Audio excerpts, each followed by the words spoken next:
શ્રીરામ મિત્રો, પહેલાંના સમયમાં આપણે જે પરંપરાગત ખેતી કરતા હતા એ સમયમાં આપણે ઘણું બધું આપણે ઉત્પાદન ન લઈ શકતા, કારણ કે પહેલાંના સમયમાં આપણા જોડે કોઈ આધુનિક ઓજારો નહોતા, આધુનિક સુવિધાઓ નથી, ત્યારે આપણે સાદગીભરી ખેતી કરતા હતા. પણ હાલના સમયમાં આધુનિક સમયમાં આપણે પરંપરાગત ખેતી છોડીને આધુનિક પદ્ધતિ તરફ આવવું જોઈએ, કારણ કે આ સમયમાં કોઈ ખેડૂતો હોય તો કર્જદાર ખેડૂતો થઈ ગયા, ખેડૂતો પર ઘણા કરોડોનું હજારોનું લેણું હોય છે. જો આપણે લેણામાંથી મુક્ત થવું હોય તો આધુનિક ખેતી તરફ આવવું જોઈએ, કારણ કે જો આધુનિક ખેતી કરીએ તો આપણે કોઈ પણ લેણું આપણે ભરી શકીએ.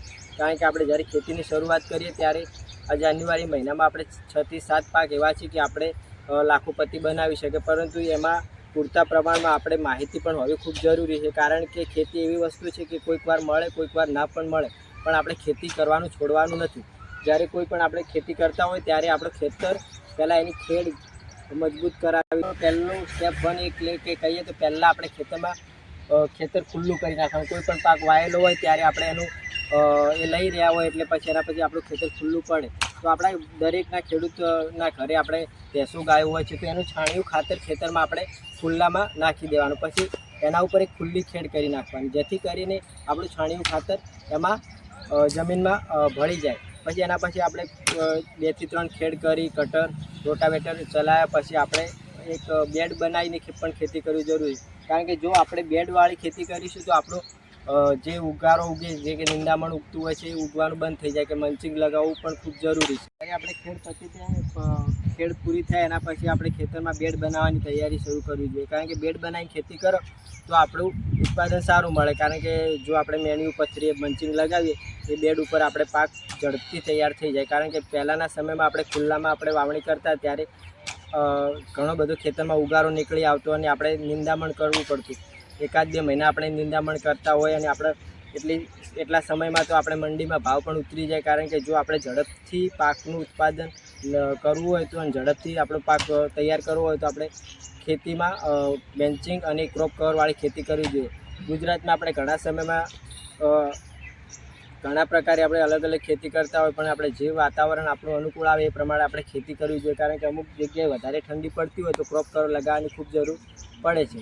જાન્યુઆરીમાં આપણે પહેલું પાક વાવણી કર્યું હોય તો કે ભીંડા પણ સારું વાવણી છે, કારણ કે ભીંડા આપણે કોઈ હાલના સમયમાં એટલા બધા કોઈ ભીંડા વાવતું નહીં. જો ભીંડા આપણે 1-2 વીઘો વાવીએ તો ભીંડામાં પણ સારું ઉત્પાદન મળે. ભીંડામાં માર્કેટમાં ભાવ પણ સારો હોય છે, કે શરૂઆતના સમયમાં જો જાન્યુઆરીમાં વાવેતર કરવામાં આવે તો આપણા પહેલો જ ઉત્પાદન આપણે મળે તો માર્કેટમાં પણ સારો ભાવ મળે, કારણ કે ક્રોપ કવર લગાવીને વહેલા ભેડા વાવવામાં આવે તો આપણે માર્કેટમાં જાય તો ભાવ પણ સારો મળે. પણ જ્યારે આપણે લેટ પડીએ તો એનો ભાવ પણ ઓછો પડી જાય, તો એના કરતાં આપણે જો શરૂઆતના જાન્યુઆરીના સમયમાં ભીંડાનું પણ વાવેતર કરી શકાય, કારણ કે આપણા ઉપર કોઈ દેવું કે કર્જ હોય તો એમાંથી બહાર આવવું હોય તો આપણે વહેલા થોડું જાગવું જરૂરી છે. ભીંડાનું વાવેતર પણ એકરમાં 2 થી 3 લાખમાં આપણું ઉત્પાદન કરી આપે. પહેલો પાક આપણે ભીંડા હતા, ભીંડાની પણ વાત કરી, ભીંડાનું પણ વાવણી કરવામાં આવે તો સારું ઉત્પાદન મળે જાન્યુઆરીમાં. અને આપણો બીજો પાક છે તરબૂચ. તરબૂચને પણ જાન્યુઆરી મહિનામાં આપણે વાવણી કરવામાં આવે તો તરબૂચમાં પણ ખેડૂત મિત્રોને ઘણું બધું સારું રહે, કારણ કે વહેલાથી પહેલાં આપણે વહેલા વાવણી કરીએ તો જાન્યુઆરીમાં તો આપણે ઠંડી પડતી હોય તો ક્રોપ કવર લગાવવું ખૂબ જરૂરી છે. તરબૂચનું પણ ઉત્પાદન આપણે સારું મળે એ માટે કરીને મંચિંગવાળા બેડ બનાવીને આપણે તરબૂચનું વાવણી કરવાની, અને એમાં આપણે આંતરપાક કરીએ તો પણ ચાલે. મરચાં છે, ભીંડા છે, એનો પણ આંતરપાક તરબૂચની અંદર કરી શકાય, જેથી કરીને ખેડૂતની આવક બમણી થાય એ માટે કરીને આપણે ડબલ પાકની શરૂઆત કરવાની. આપણે ત્રીજો પાક છે ગવાર, કે ગવારનો પણ ભાવ માર્કેટમાં સારો મળતો હોય છે, કારણ કે હાલના સમયમાં ખેડૂતો ગવાર ઓછો પ્રમાણમાં વાવતા હોય, કારણ કે એને વેણવું ઘણું કાઠું પડે છે, એટલે એથી કરીને માર્કેટમાં ભાવ સારો હોય છે. તો આપણે ત્રીજો પાક છે ગવાર.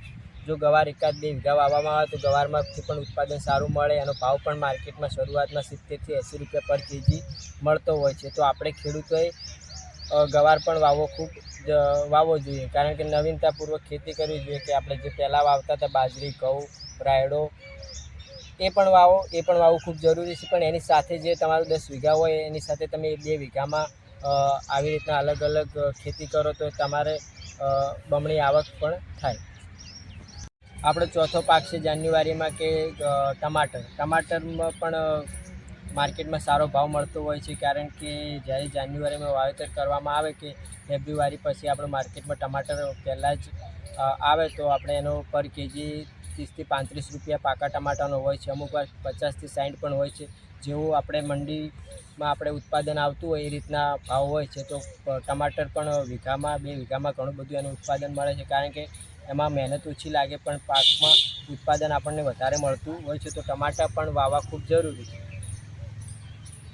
અને પાંચમો પાક છે આપણે કે સકરટેટી. સકરટેટી પણ એનો પણ ભાવ માર્કેટમાં સારો હોય છે. જાન્યુઆરીમાં વાવણી કરવામાં આવે તો માર્કેટમાં આપણે પહેલી ટેટી જાય તો 30 થી 35 રૂપિયા પર કેજી એનો ભાવ હોય છે.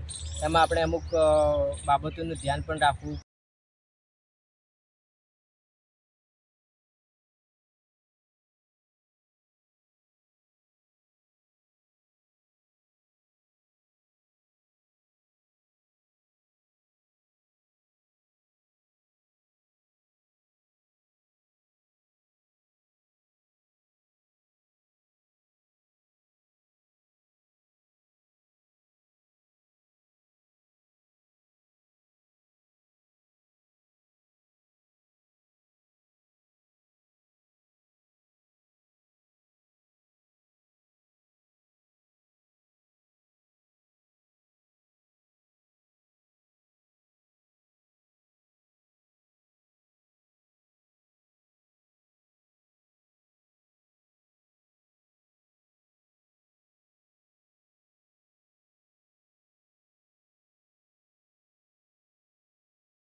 કોમ્પ્યુટરમાં એનો કોઈ પેદાશ થવા નહીં.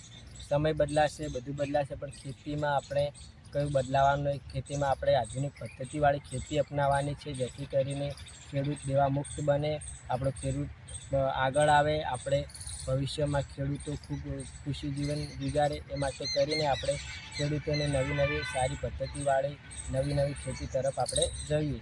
જુઓ મિત્રો, આપણાથી જે માહિતી અમારા જોડે જે માહિતી હતી અમે આપવાની કોશિશ કરી છે. અમારો પહેલો લોંગ વિડીયો યુટ્યુબમાં છે.